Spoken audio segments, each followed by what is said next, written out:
A graça e a paz do nosso Senhor e Salvador Jesus Cristo. Estou aqui para mais um vídeo de uma perspectiva escatológica e hoje trataremos de uma temática bastante importante e relevante para o nosso crescimento espiritual. E a temática de hoje é também bastante importante para nós que somos pré-tribulacionistas.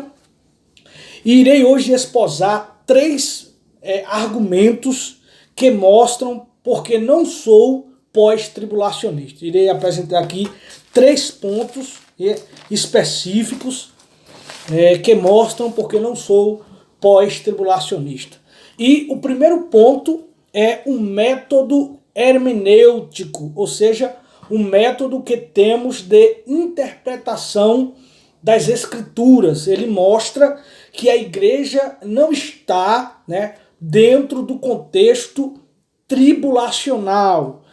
Por outro lado, sabemos que o período tribulacional de 7 anos é para os judeus, trata especificamente com os judeus e com os gentios, que é as nações em geral, os que não provaram, os que não foram no arrebatamento da igreja, aqueles que não participaram do arrebatamento da igreja. E nós que prezamos pelo método hermenêutico, o método bastante esposado pela Assembleia de Deus, é um método histórico-gramatical. O que é isso? Temos a interpretação de Gênesis a Apocalipse, tratamos a Bíblia de forma literal, respeitamos o gênero do texto quando ele é literal e quando ele é alegórico. Então nós não podemos interpretar o nosso bel prazer, algo que é literal, tratarmos como algo alegórico. De forma alguma podemos forçar, fazer uma ginástica para dizer que a igreja passará pela grande tribulação. Então, quando nós olhamos, quando nós que prezamos pelo método histórico-gramatical, ou seja, aquilo que lemos, devemos interpretar o texto a partir daquilo que nós estamos lendo, analisar ali o contexto para chegarmos a uma interpretação bem sucedida, E se observarmos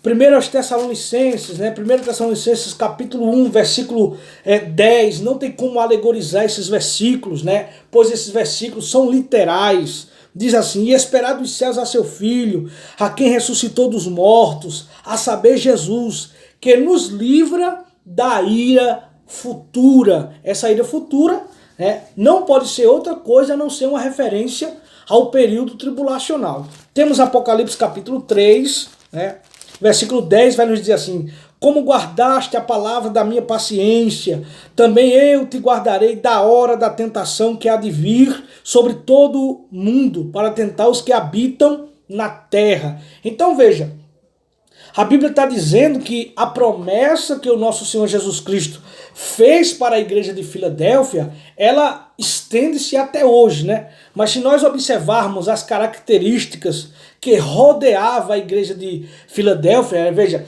tendo pouca força, não negaste o meu nome, estavam firmes na palavra, mesmo sabendo que tinha limitações. E sabemos que as instruções que o Senhor Jesus Cristo deu para as 7 igrejas da Ásia, ela estende-se até a igreja de hoje, E essa promessa de guardar a igreja de Filadélfia da hora da tentação, que é uma referência ao período tribulacional, também aplica-se à igreja de hoje. Ou seja, a promessa também eu te guardarei da hora da tentação. Ou seja, antes da tribulação, antes do período tribulacional ter aí o seu início, a igreja já foi arrebatada para o céu, já foi para a casa do Pai, o qual João capítulo 14, versículo 3 vai tratar sobre isso, 2, 3 vai tratar sobre isso. A casa do Pai ali é uma referência clara ao céu, Então, olhando para esses versículos bíblicos, né, a Bíblia diz que Deus não nos destinou para a ira, mas para a aquisição da salvação. Então, observando esses versículos, né, observando o contexto imediato dos versículos bíblicos, mostra que a igreja ela não entrará, não estará, não participará do período tribulacional. Então, o primeiro argumento que mostra para mim, para nós, né, para você também que é pós-tribulacionista, né, pode deixar até de ser, né, é um método histórico-gramatical. A Bíblia, em sua literalidade, ela não mostra a igreja dentro do período tribulacional.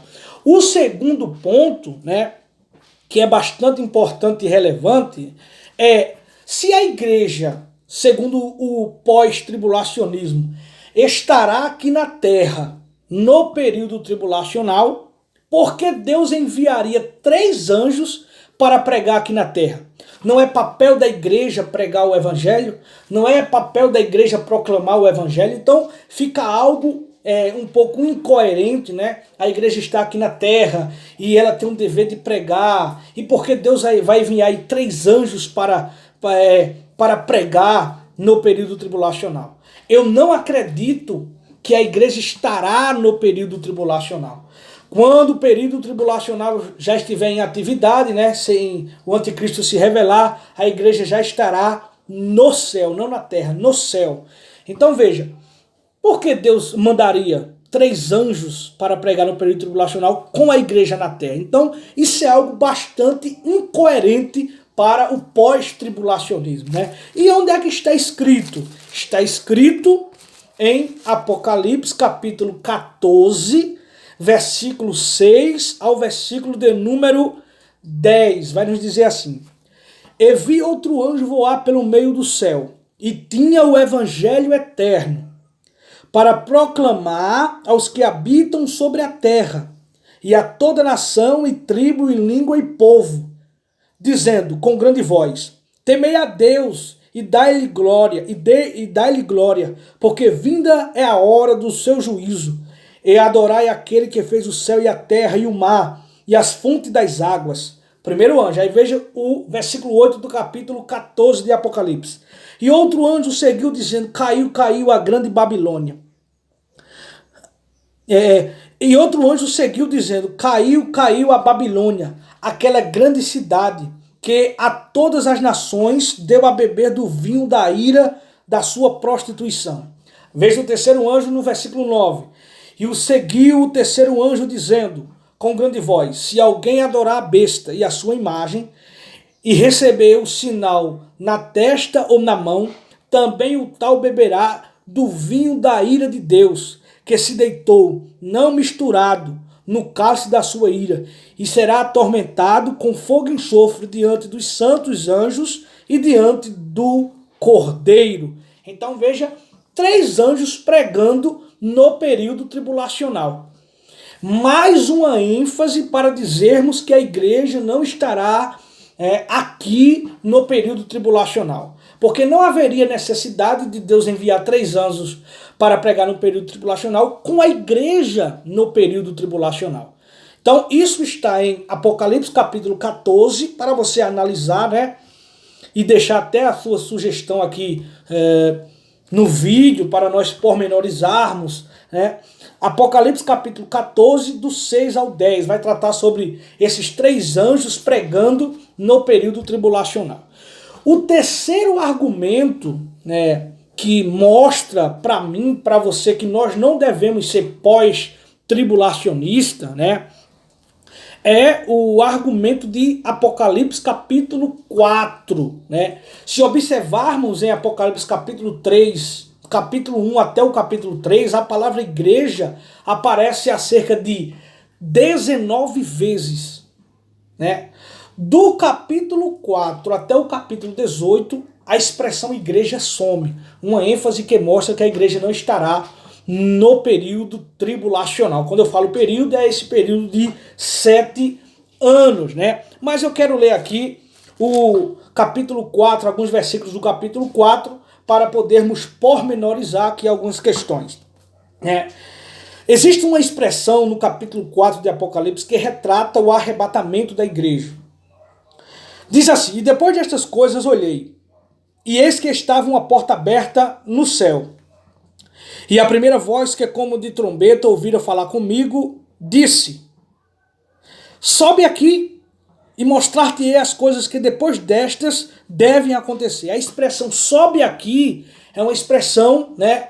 É uma alusão ao arrebatamento da igreja antes do período tribulacional. Aí veja outra coisa que mostra a igreja no céu, né, antes do período tribulacional. Veja o versículo 4 do capítulo 4 de Apocalipse. E ao redor do trono havia 24 tronos, e vi assentados sobre os tronos 24 anciãos, vestidos de vestes brancas, e tinham sobre a cabeça coroas de ouro. Né? Esses 24 anciãos aqui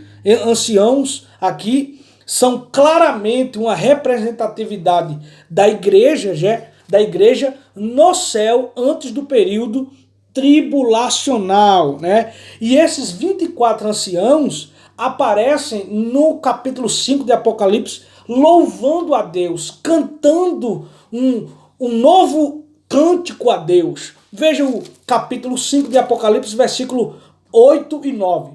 E havendo tomado o livro, os 4 animais e os 24 anciãos prostraram-se diante do Cordeiro. O Cordeiro aqui é uma referência ao nosso Senhor e Salvador Jesus Cristo. Tendo todos eles harpas e salvas de ouro, cheias de incenso, que são as orações dos santos. Veja o versículo 9. E cantavam um novo cântico, dizendo: digno és de tomar o livro e de abrir seus selos, porque fostes morto e com teu sangue compraste para Deus homens de toda tribo, língua, povo e nação. E para o nosso Deus o fizeste reis e sacerdotes, e eles reinarão sobre a terra. Então veja, no capítulo 4 a igreja é arrebatada, no capítulo 5 a igreja está glorificada no céu, louvando ao nosso Senhor, que é uma referência ao Cordeiro, aqui ao nosso Senhor e Salvador Jesus Cristo. Então, com base nessas 3 afirmações, né, nessas 3 razões que a Bíblia Sagrada mostra para nós, eu não sou pós-tribulacionista, né? O pós-tribulacionismo está fora do padrão bíblico. O período tribulacional não é para a igreja, o período tribulacional é para os judeus, né, que rejeitaram o Senhor Jesus Cristo, e aqueles que viveram de forma errante, de forma sem cuidar de sua vida espiritual. O período tribulacional é para esses e não para a igreja. A igreja espera, a noiva espera o seu esposo, o seu noivo, né? E a Bíblia diz que o noivo vem e vai levar a sua noiva para a casa do seu pai, né? Então veja que é um versículo, algo bíblico, são versículos bíblicos que mostram isso, né? Então veja, a própria Bíblia vai dizer que a promessa que Jesus faz é levar a igreja para a casa de meu pai, que é uma referência ao céu. Onde é que está isso? João capítulo 14. Veja: não se perturbe o vosso coração, credes em Deus, crede também em mim. Na casa de meu pai há muitas moradas. Então veja que Jesus vai arrebatar a sua igreja e vai levar para a casa do Pai, que é uma referência ao céu. E se eu for e vos preparar lugar, virei outra vez e vos levarei para mim mesmo, para que onde eu estiver, estejais vós também. Então, Jesus vem buscar a sua igreja para levar a igreja para o céu. Amém? Este foi mais um vídeo, que você possa se inscrever no nosso canal, deixar o seu like, para que a palavra do Senhor seja mais propagada, promulgada. Amém? Em nome do nosso Senhor e Salvador Jesus Cristo. Deus abençoe a todos.